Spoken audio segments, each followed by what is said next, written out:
మామూలుగా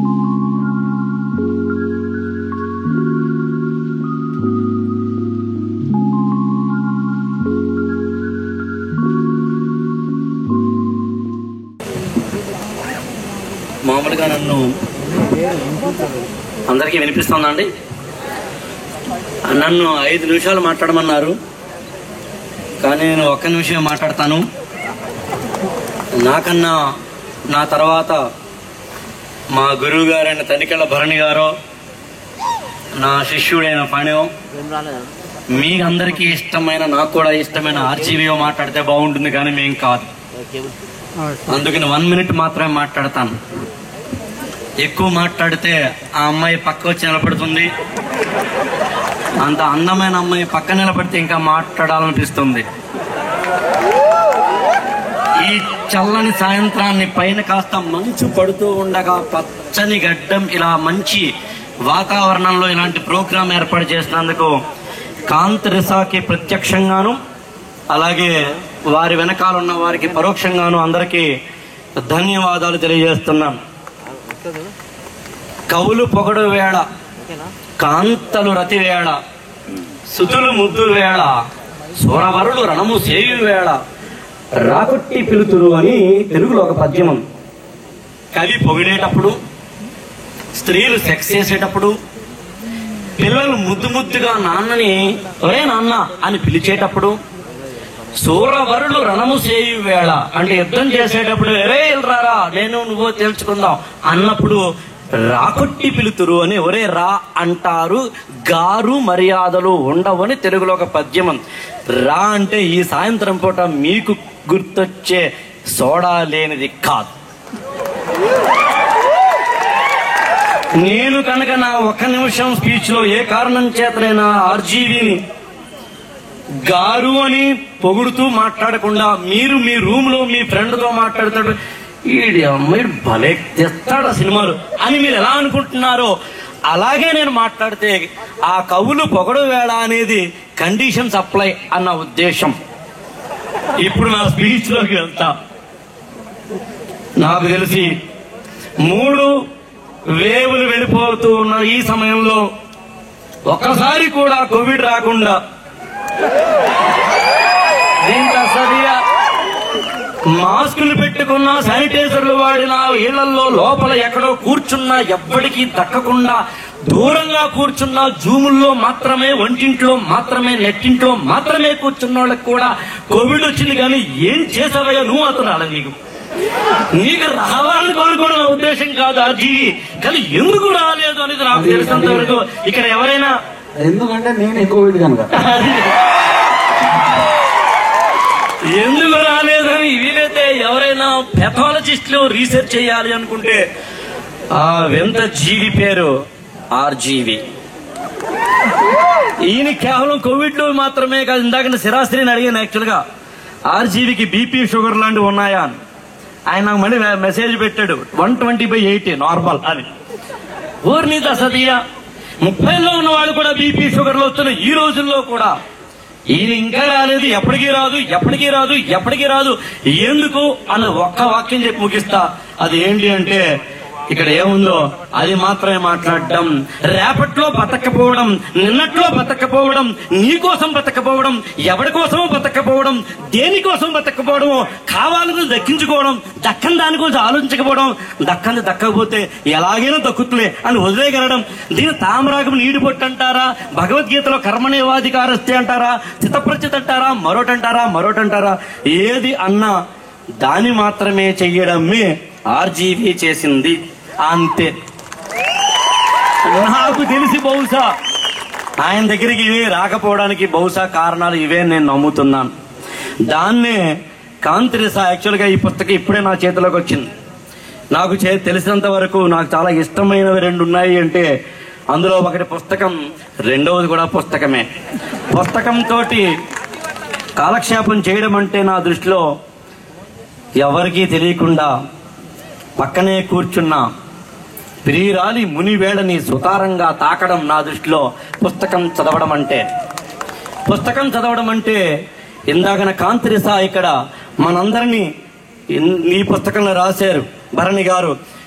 పుష్య రాగాలలోకి వాయులీనం అంటే వైలీన్లో నుంచి తీసుకు వెళ్ళడము అని. అది నా దృష్టిలో. పుస్తకాన్ని బాగా రాయడం మాత్రమే కాకుండా చక్కని దస్తూరితో అంటే హ్యాండ్ రిటన్తో రాయడం మాత్రమే కాకుండా పుస్తకాన్ని అందంగా తీసుకొస్తే కొనాలని కాకుండా కొట్టేయాలనిపిస్తే అది గొప్ప పుస్తకం. ఈ పుస్తకంలో అది ఉంది. ఇందులో ఒక మాట రాశారు యాక్చువల్గా కాంతరేసా. రజనీష్ అంటే ఓషో అంటాం, తన గురించి చాలా తక్కువ చెప్పి వేరే వారి గురించి చాలా ఎక్కువగా చెప్పాడు. జిడ్డు కృష్ణమూర్తి తన అనుభవం గురించి చాలా చాలా చాలా ఎక్కువ చెప్పి వేరే వారి గురించి చాలా తక్కువగా చెప్పాడు. రమణ మహర్షి తన గురించి ఎక్కువగా చెప్పలేదు, వేరే వారి గురించి కూడా చెప్పలేదు. ఇలా ఈ ముగ్గురు ఒక చోట ఉంటే అదే ఆర్జీవి అని రాశారు. నాకు తెలిసినంతవరకు ఈ పుస్తకంలో. వీలైతే మీరు ఇంకెవరు చదవకపోతే ఓషోని చదవండి. ఓషో అర్థం కాకపోతే ఇంకొకసారి జిడ్డు కృష్ణమూర్తి చదవండి. వీరిద్దరూ అర్థం కాకపోతే రమణ మహర్షిని చదవండి. ఈ ముగ్గురు అర్థం కాకపోతే మనకు అర్థమయ్యే భాష చెప్పాలి అనుకుంటే రాముయేసం చూడండి, సింపుల్. లాస్ట్ లో ఒక మాట చెప్పి ముగిస్తాను. ఒక దొంగ ఉన్నాడు, దొంగతనం చేశాడు. పోలీసులు వచ్చారు, కాకి డ్రెస్ లో వచ్చారు. ఈ దొంగ అందరు గుంపులో రెడీగా ఉన్నాడు. వాడికి డౌట్ వచ్చింది, ఈ పోలీసుడు కానీ మనల్ని పట్టుకుంటాడేమో దొంగ అని. ఏ కామ్ కరెంగే, మనమే ముందండి సార్ నేనే దొంగ అని చెప్తే వదిలేస్తాడు, నన్ను తప్ప అందరినీ పట్టుకుంటాడులే అని ఈ దొంగ వెళ్ళాడు. సార్ సార్ నేనే దొంగనండి అన్నాడు. పోలీసు ఏమన్నాడంటే, ఎక్స్ట్రా చేస్తున్నావా, దిమాగ్ ఖరాబ్ అయిందా, నువ్వే దొంగ అయితే దొంగ అని చెప్తావా, చెప్పమన్నా చెప్పవు, నువ్వు మాత్రం దొంగ కాదు, పక్కకెళ్ళు, ఈ గుంపులో ఎవడో ఉండుంటాడులే అన్నాడు. అలాంటి దొంగలు మనలో కూడా ఉన్నా ఆ దొంగలాగా బయటకు చెప్పడానికి భయపడతాం, ఏం చెప్తే ఏమవుతుందోనని. అలాంటి రోజుల్లో నీలో ఉన్న నగ్నాన్ని, నీలో ఉన్న ఒక దొంగ డాష్ గాన్ని, డిఎన్కే గాన్ని డైరెక్ట్ గా బయట పెడితే ఎలా ఉంటుందో మన జనరేషన్ లో మనం చూడటానికి వీలుగా ఒక జీవి పుడితే అదే ఆర్జీవి. మనం చెయ్యలేంది, మనం చేయాలనుకునేది, మనలా బతకాలనుకునేది, బతకలేంది, పెళ్లిలో కానీ, ప్రేమలో కానీ, ఉద్యోగంలో కానీ, కెరీర్ లో కానీ, డబ్బు విషయంలో కానీ, ఇలాంటి ఉపన్యాసాల విషయంలో కానీ ఎలా ఉండాలో అలాగే ఉండాలనుకుని ఉండలేక కబంధ హస్తాల్లో నలిగిపోతుంటే ఏం చేయాలో తెలియని రోజుల్లో మనందరికీ ఇలా కూడా బతకచ్చరా అని ఒక రోల్ మోడల్ చూపిస్తే ఆయనే ఆర్జీవి. ఈలోగా మనందరం డెవలప్ అయిపోయాం. ఆ దొంగలాగా ఇప్పుడు మనం కూడా తెలివిగిందని విశేషం మాట అన్నాడు. కేవలం ఆయన చెప్తున్నట్టుగా ఒక ఓటకా గురించో ఒక అమ్మాయి గురించో మాట్లాడితేనే అదే ఆర్జీవి తత్వం కాదు అన్నాడు. అలాగా చాలా మంది ఆ దొంగలాగే నేను దొంగనేనని చెప్పడం మొదలు పెట్టాడు. ఇప్పుడు మళ్ళీ ఆ దొంగ గురించి చెప్పి ఒక 30 seconds లో నా ఉపన్యాసం ముగిస్తాను. ఏంటంటే అది ఆ దొంగ ఇప్పుడు పోలీసు వాడి దగ్గరికి వెళ్ళాడు. సార్ నేనే దొంగను సార్ అని. ఇప్పుడు ఆ పోలీసులు పిలిచాడు, అరే నాకు తెలియదారే నువ్వు దొంగవని, నువ్వు నీలో ఉన్న దొంగని నువ్వే అని చెబితే నేను గుర్తుపట్టలేనేమో, నిన్ను వదిలేసి మిగతా వాళ్ళందరినీ పట్టుకుంటావేమో అనుకున్నావు కదా. నీకు లాజిక్ చెప్పనా, నువ్వు దొంగవని నాకు తెలుసు, పట్టేసుకున్నాను, కానీ నీకో సీక్రెట్ చెప్పనా, నేను పోలీసుని కాదురా, నేను కాకి డ్రెస్ వేసుకున్న దొంగను. నేను దొరలా కనిపించే దొంగలు, దొంగల్లా అనిపించే దొరలు ఎవడు ఎప్పుడు ఎక్కడ వంగి నక్కి బొంకులు చెప్పి వెన్నెముకను ఇంట్లో పెట్టేసుకెళ్ళిపోతున్న రోజుల్లో ఎలా బతకాలో అలాగే బతకరా, నీ లోపల ఉన్నదాన్ని ఎక్స్ప్లోర్ చేయరా అని ఒక మోడల్గా మాత్రమే ఆర్జీవి పుట్టాడని తెలియజేస్తూ థ్యాంక్ యూ సో మచ్. ఇది కేవలం నాది టీజర్ మాత్రమే. చివరిలో మాత్రం ఈ పుస్తకంలో ఒక్క వాక్యం రాశారు, అది వినిపించి ముగిస్తాను. అతను వెళ్ళిపోయాడని బాధపడకుండా అతనంటే మనకు ఎందుకు ఇష్టమో గుర్తించి అతని పనిని అనుభవించాలి. మనిషి పోవచ్చు కానీ అతని పని సజీవంగా ఉంటుంది. ఈ మాటల్ని ఆర్జీవి సిరివెన్నెల సీతారామశాస్త్రి గారు మరణించిన నవంబర్ 31, 2021 రాత్రిపూట తన యొక్క మ్యూజిక్స్ లాంటి పాడ్కాస్ట్ లో చెప్పారు. దాన్ని యాజ్ ఈజీగా ఈ పుస్తకం వెనకాల కాంతిరేసా రాశాడు. ఈ పుస్తకం గురించి ఎంత చెప్పినా తక్కువే.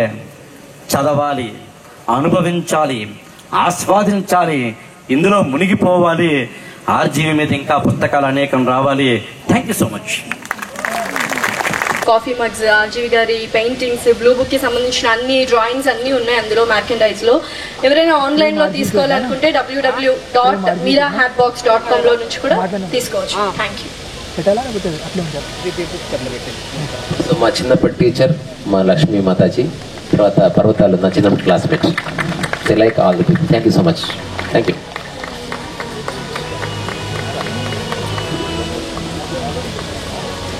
సో నెక్స్ట్ ఫణీంద్ర గారిని మాట్లాడవలసిందిగా కోరుకుంటున్నాను.